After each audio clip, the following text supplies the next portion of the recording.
حدیث نمبر 415 414 حدثنا روایت ہے یہ بھی حدثنا محمد بن علی قال حدثنا النضر بن شمیل قال انبأنا ابن عون عن ابن سیرین قال هذا الحديث دین فانظروا عمن تأخذون دینکم.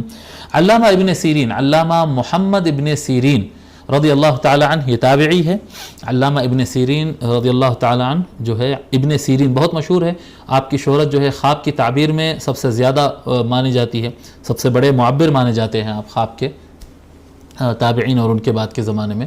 آپ کا پورا نام محمد ابن سیرین ہے. تو محمد ابن سیرین یہ عبداللہ ابن المبارک سے اور اوپر کے آدمی ہیں. صحابہ کے بعد کا جو طبقہ ہے تابعین کا، اس میں محمد ابن سیرین آتے. ان کے بعد کا جو طبقہ ہے تبع تابعین کا، اس میں عبداللہ ابن المبارک آتے. تو علامہ محمد ابن سیرین رحمۃ اللہ علیہ ورضی اللہ عنہ فرماتے ہیں، یہ جو حدیث آپ پڑھ رہے ہیں، ھذا الحدیث، یہ جو حدیث آپ پڑھ رہے ہیں یہ دین ہے. یہ دین ہے. دین یعنی آپ کی زندگی میں کیسا کریکٹر آپ کا ہونا چاہیے، آپ کی زندگی میں آپ کا کیا کردار ہونا چاہیے، زندگی آپ کیسی گزارنا چاہیے، آپ کا زندگی میں عمل کس طرح سے ہونا چاہیے، اس کو یہ چیز ڈیسائیڈ کرتی ہے. جی یہ حدیث آپ کا دین ہے، یہ آپ کا ایمان کا مسئلہ ہے، یہ آپ کی لائف کا میٹر ہے. تو یہ جب حدیث شریف آپ لے رہے ہیں، فانظروا عمن تأخذون دینکم، جب یہ چیز آپ کسی سے لے رہے ہیں تو دیکھ لو آپ یہ حدیث شریف کس سے لے رہے ہیں، کس سے لے رہے ہیں. ایک ایسے شخص سے آپ حدیث شریف لے رہے ہیں جس کو آپ دیکھتے ہیں کہ سڑکوں میں گالیاں دیتا ہے، لڑائی جھگڑے کرتا ہے، فساد کر دیا، اوپر نیچے کر دیا، پھر منبر پہ ٹھہر گیا اور جو ہے تقریر کر دیا اور حدیث بول کے سنا دیا اور ہم جو ہے اس کو یقین مان لی. ایسا ہوتا ہے. اور ایسا ہونے کی وجہ سے آج ہم دیکھ رہے ہیں کہ دین کے نام پہ کتنا فساد ہو رہا ہے. ممبروں پر جو لوگ کھڑے ہیں یا اسٹیجوں پہ جلسے کرتے ہیں، چورستوں پر اور نکڑوں پر جو ہے اسٹیج ڈال کر جو لوگ تقریریں کرتے ہیں، وہ افراد کا ذرا کردار تو دیکھ لیجئے. جی کیا وہ نماز پڑھتے ہیں، کیا وہ متقی ہے، کیا وہ لوگ غیبت نہیں کرتے ہیں، کیا وہ لوگ جو ہے کبھی جھوٹ نہیں بولتے ہیں.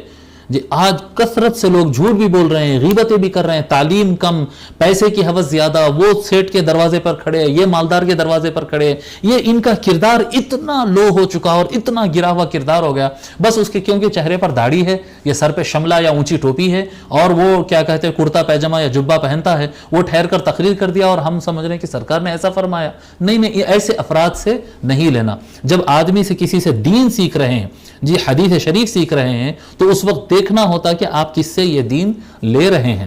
اسی طرح سے ہمارا حال انٹرنیٹ کا ہے.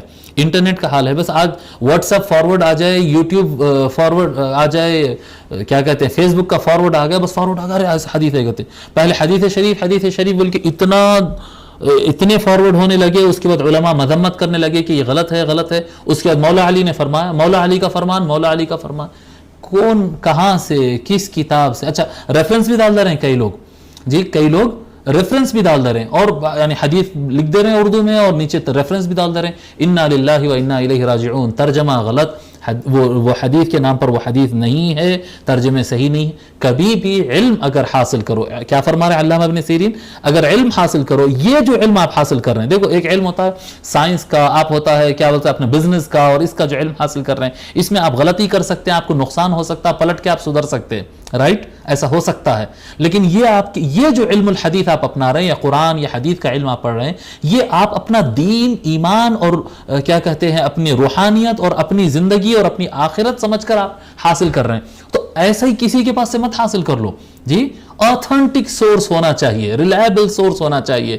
کبھی بھی ریلائبل پرسنالٹی سے، ریلائبل سورس کے بغیر آپ علم حاصل نہیں کریں.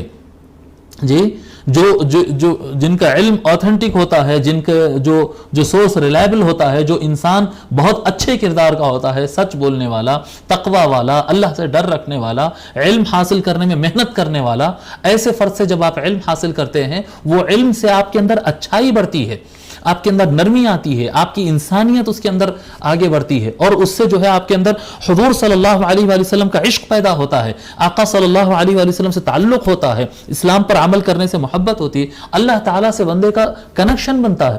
جب اچھے آدمی سے علم حاصل کریں گے. اب یہ جو بازار میں چلے ہیں کثرت سے، پہلے انسان بہت کثرت سے چلے، اب اس کے بعد آ گیا میڈیا، اور میڈیا پہ تو جو ہنگامہ مچا ہوا ہے، انا للہ و انا الیہ راجعون، یہ کیا کہتے ہیں، یہ افواہیں ہیں اور یہ غلط خبریں ہیں. جتنی روایتیں آتی ہے میجورٹی، اکثریت اس کے اندر موضوع ہے، من گڑت ہے، غلط ہے، یا ریفرنس کے اعتبار سے غلط ہے، یا پھر ان کے ترجمے غلط ہے، یا پھر اس طرح سے ایک معتبر سورس آپ بنائیے، وہاں سے آپ علم حاصل کریے. 2 4 5 جتنے بھی ہو سکتے ہیں، لیکن سورس معتبر ہونا چاہیے. اور یہ نبی اکرم صلی اللہ علیہ وآلہ وسلم کی امت کی خصوصیت ہے. جی شیخ الاسلام کی ایک کتاب ہے روایت اور سند حدیث کے اوپر، یہ امت مصطفی کی خصوصیت ہے، یہ سرکار کی امت کی خصوصیت ہے کہ اس میں سند کا اہتمام کیا گیا. کس نے کہا، انہوں نے کس سے کہا، انہوں نے کس سے سن کر کہا، انہوں نے کس سے سن کر کہا، سرکار تک. یہ سابقہ کسی امت میں نہیں، کسی امت میں نہیں ہے. ہمارے کیا کہتے ہیں، ہمارے سینئر ساتھی ہیں مولانا قاسم صدیقی صاحب، امریکہ میں رہتے ہیں. ان سے ایک مرتبہ کافی سال پہلے، 2-3 سال 4 سال پہلے غالباً بات ہو رہی تھی، 4 سال ہو گئے ہوں گے. ان سے بات ہو رہی تھی. وہ امریکہ میں، وہ کافی یعنی زبردست اسکالر ہے، بہت اچھے عالم ہیں، تو زبردست اسکالر. تو وہ بتا رہے تھے کہ میں جو ہے بائبل پر ریسرچ کیا، وہاں پر امریکہ جانے کے بعد وہاں کے یونیورسٹیز میں پڑھا اور میں تقابل کیا. کسی کے پاس بھی سند کا علم نہیں ہے، سند کا علم کسی کے پاس بھی نہیں ہے. بس یہ کتاب میں لکھا ہوا ہے، یہ ہم کہہ رہے ہیں مان لو، ختم. آپ کس سے سنیں، آپ کس سے سنیں، اس کا اہتمام کسی میں نہیں. جی یہ جو سورس کی ریلائبلٹی ہوتی ہے، جی اس کا توثیق جو ہوتی ہے کہ ہاں یہ بات پکی ہے، پوری جمی ہوئی آ رہی، یہ نبی اکرم صلی اللہ علیہ وآلہ وسلم کی امت کی خصوصیت ہے. شیخ الاسلام کی کتاب پڑھ رہا تھا، اس کے اندر یہ باضابطہ ہیڈنگ ہے، ایک چیپٹر بنا ہے شیخ الاسلام. مختصر کتاب ہے، مختصر رسالہ ہے، لیکن اس کے اندر ایک چیپٹر بنا کر یہ بات بتائے اس کے اندر دلائل کے ساتھ کہ یہ کسی بھی امت میں نہیں رہا، یہ سرکار کی امت کی خصوصیت ہے. اور یہ خصوصیت کو ہم چھوڑ رہے ہیں.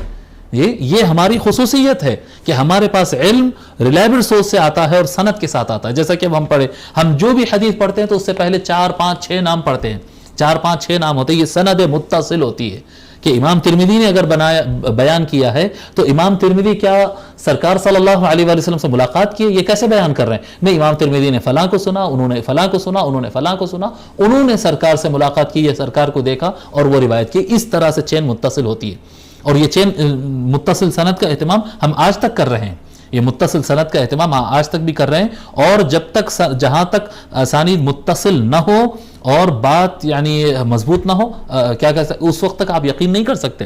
تو یہ ایک علم دین کا ایک بہت اہم چیز ہے.